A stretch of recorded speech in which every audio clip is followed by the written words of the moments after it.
আমার পুত্র রিও কোথায়? তোমরা তাকে খুঁজে বের করতে পারছো না কেন? আমার রাজ্য বিপদে, তাকে ছাড়া আমি এক মুহূর্ত শান্তি পাচ্ছি না।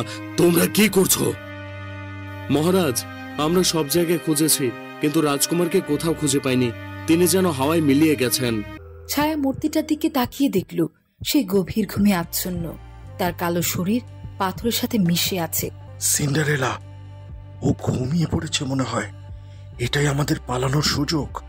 আমাদেরকে দ্রুত কিছু একটা করতে হবে, নইলে আমরা চিরতরে এখানে আটকা পড়ে যাব।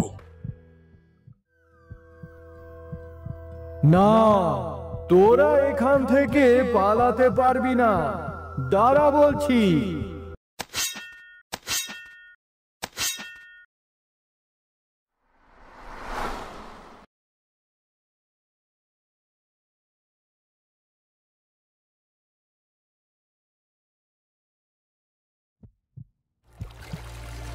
সিন্ডারেলা, আমি তোমাকে বাঁচাতে পারলাম না।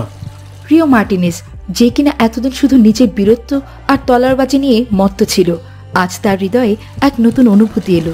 সিন্ডারেলার জন্য তার এই আকুলতা, এই ভয়, চাঁদের আলো কমে আসার সাথে সাথে তার রাজ্যের ভবিষ্যৎ যেন অনিশ্চিত, তেমনি সিন্ডারেলার জীবন মরণও এখন অনিশ্চিত। আমি তোমাকে বাঁচাতে পারলাম না, আমি ব্যর্থ। এই খাত থেকে পড়লে কেউ কি বাঁচে? আমিও লাফ দিব, যদিও কোনো লতা বা ডালপালা ধরে থাকে। হ্যাঁ হ্যাঁ, এত ভেঙে বলে চলবে না। ও অনেক সাহসী, ওর কিছুই হয়নি। সিন্ডারেলা, তুমি কোথায়? ফিরে এসো। রিওর চিৎকার পাতালপুরের নিস্তব্ধতাকে ভেঙে দেয়। তার কণ্ঠস্বরে গভীর হতাশা আর অসহায়ত্ব। সে অনুভব করে তার জীবনের সবচেয়ে গুরুত্বপূর্ণ কিছু তার হাত থেকে ফসকে গেল। তার রাজকীয় অহংকার, তার বীরত্ব, সবকিছু যেন এই মুহূর্তে অর্থহীন মনে হচ্ছে। সিন্ডারেলা, ইগল, সিন্ডারেলা, ঠিক আছো তুমি? রিও মার্টিনেজ, সিন্ডারেলা, তুমি কি ঠিক আছো? আমি ভেবেছিলাম তোমাকে আমি হারিয়ে ফেলেছি। এই প্রথম তারা একে অপরের প্রতি এক গভীর টান অনুভব করে। তারা দুজনে বুঝতে পারে তারা এক নতুন বন্ধনে আবদ্ধ হয়েছে। হয়েছে, এবার ওঠো, আমাকেও তো ধন্যবাদ দাও। ধন্যবাদ ইগল, তুমি সিন্ডারেলার জীবন বাঁচিয়েছ। তোমার কাছে আমি চিরকৃতজ্ঞ।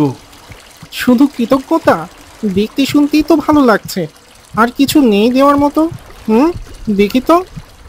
তুমি আমার প্রাণ বাঁচিয়েছ, আজ থেকে আমিও তোমার প্রতি কৃতজ্ঞ থাকব। যদি কখনো সুযোগ হয় তবে নিশ্চয়ই এই প্রতিদান আমি দেব। আহা, এই তো বুঝেছো তাহলে। আমি তো এটাই চাইছিলাম। আজ থেকে তুমি আমাদের বন্ধু। হ্যাঁ, আমাদের বন্ধু। আরে হয়েছে। তোমাদের ভালোবাসা দিয়ে কি আমাকে কাঁদাবে নাকি? ধুর পাগল। আচ্ছা, তোমাকে কি ইগল বলেই ডাকবো নাকি? তোমার কোনো নাম আছে? আমার নাম রোমিও। আমি এই পাতালপুরীর রোমিও। আমাকে কেউ আটকাতে পারে না, কেউ না। একমাত্র তোমার মতো সুন্দরী কোনো মেয়ে হলে তবেই। হয়েছে, বুঝেছি, তোমার নাম রোমিও। চলো এবার আমাদের আরেকবার সাহায্য করো। তুমি বললে নাও করতে পারি, তবে যদি আমাদের আরেকটু সাহায্য করো please. Okay, no tension, no problem. Romeo is here. বলো কি করতে হবে? আমাদের এই পাতালপুরি থেকে বের হওয়ার রাস্তা বলে দাও প্লিজ। আমাদের এখন ঘোর বিপদ। আমাদের রাজ্য, আমাদের প্রজারা সবাই বিপদের মাঝে আছে।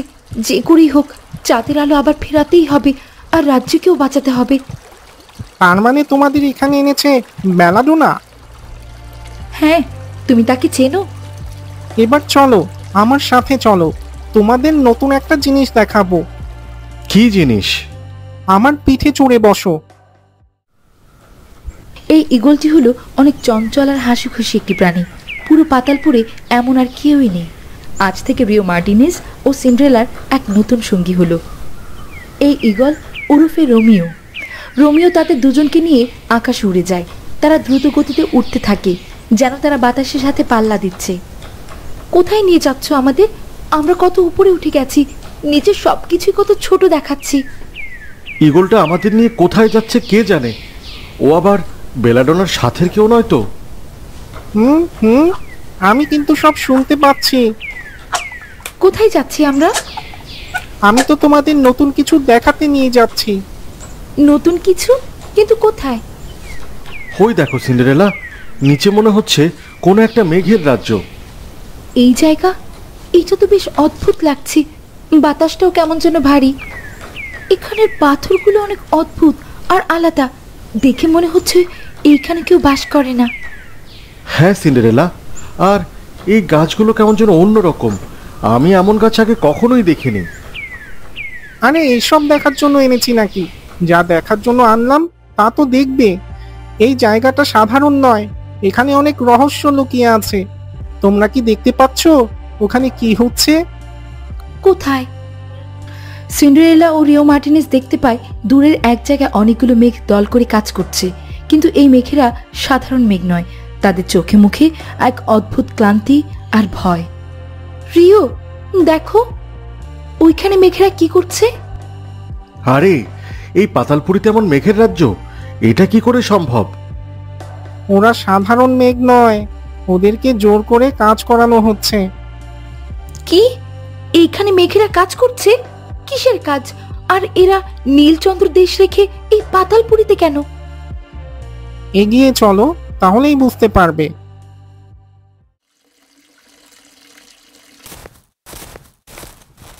দাদু, দাদু, আপু তো এখনো এলো না। বেঞ্জামিন মার্টিনিজ যা বলল তার কি সত্যি? যদি তাই সত্যি হয়, তার মানে ওরা বেলাডোনার কবজায় আছে। দাদু, কে এই বেলাডোনা? এই বেলাডোনা এক ডাইনি, যে পুরো পৃথিবীকে শাসন করার স্বপ্ন দেখে।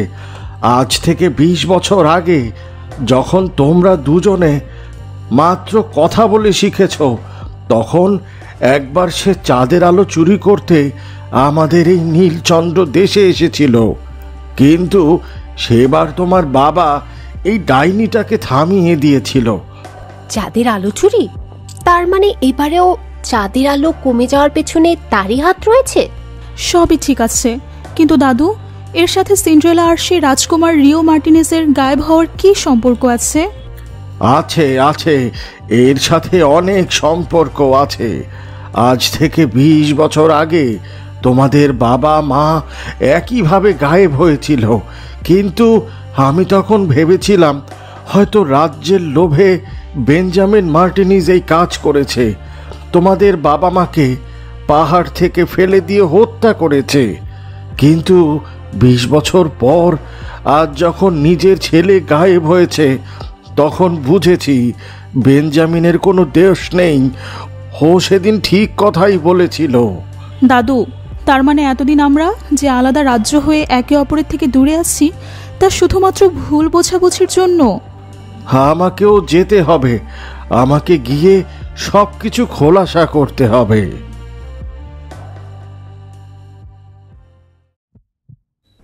সিন্ডারেলা, দেখো, ওরা তো বেলাডোনার রক্ষক, আর ওরা এই মেঘেদের দিয়েই কাজ করাচ্ছে। কিন্তু এই পাতালপুরিতে মেঘেরা কিভাবে এলো? ওদের ধরে আনা হয়েছে। তার মানে আমাদের রাজ্যের মেঘেরা এখানে বন্দী হয়ে আছে। একজন রানী হিসেবে আমি এটা কখনোই হতে দিতে পারি না। যে করেই হোক, আমি ওদের রক্ষা করব। একজন রাজকুমার হিসেবে আমি ওটা সহ্য করতে পারছি না সিন্ডারেলা। ওই দেখো, ওরা সবাই কত কষ্ট করে পাথরটাতে পানি ঢালছে। ওদের যেন এক মুহূর্তের কোনো বিশ্রাম নেই। হ্যাঁ রিও, আর এই পাথরটা, এটা তো সেই পাথর সেটা যেদিন চাঁদের আলো শুষে নিচ্ছিল। ঠিক ধরেছ, এই পাথরটি বেলাডোনার শক্তির উৎস। কিন্তু সবাই এইভাবে পানি ঢালছে কেন? যদি এক মুহূর্তের জন্য এই পাথরে মায়াবী জল না ঢালা হয়, তাহলে এর শক্তি আবার হারিয়ে যাবে আর চাঁদের আলো আবার ফিরে যাবে। তাই সে এই মেঘদের শক্তি ব্যবহার করে পাথরটিকে শক্তিশালী করছে। না, আমাদের কিছু একটা করতেই হবে। আমরা এদের এভাবে কষ্ট দিতে পারি না। কিন্তু কিভাবে? আমরা গেলে তো তাদের কাছে ধরা পড়ে যাব। ভয় পেও না, আমার কাছে একটা বুদ্ধি আছে। চলো, আমরাও মেঘের রূপ নিই। মেঘের রূপ নেয়া? এইটাও কি সম্ভব? আমরা তো পড়ি, চাইলে পরিদের রূপ নিতে পারি, কিন্তু এই পাতালপুরিতে সেটাও পারছি না। আরে পারবে, চলো চেষ্টা করো। মেঘের রূপ? কিন্তু কিভাবে? আমরা তো মেঘ নই। এটা কি সত্যিই সম্ভব? আমরা কি মেঘের মতো দেখতে হব?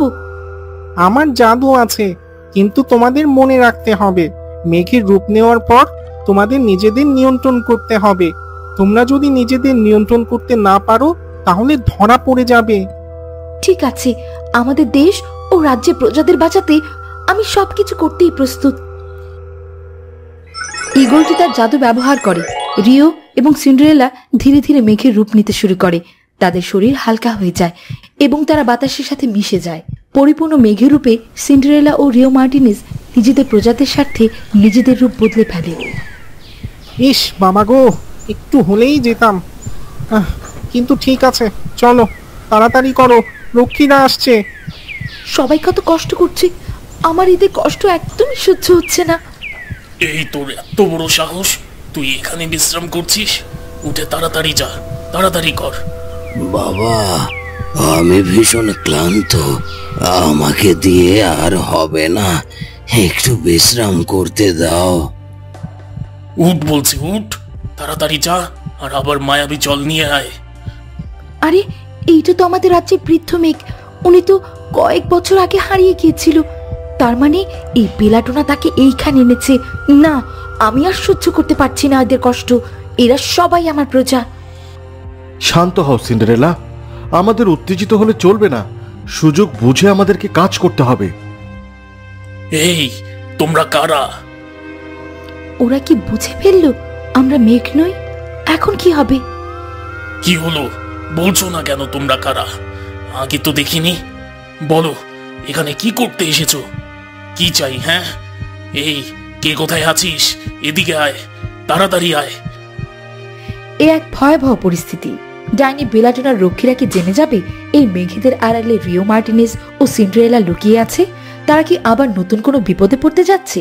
কি হবে পরবর্তী পর্বে তা জানতে আমাদের সাথেই থাকুন। দেখা হবে পরের পর্বে।